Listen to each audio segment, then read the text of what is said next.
Есть вот такой интересный домик под реконструкцию. Сейчас мы тут занимаемся канализацией. В общем, у нас вот такие полы.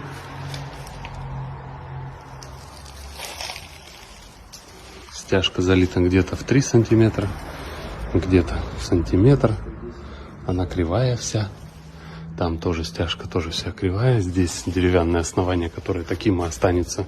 Просто его будем менять полностью. Да, тут опять продолжается стяжка, вся полопавшаяся. Вот она прям играет вся. Здесь стяжка и на ней деревянное основание тоже остается. И наша задача все это сделать в одном уровне, устелить мембраной и постелить плитку.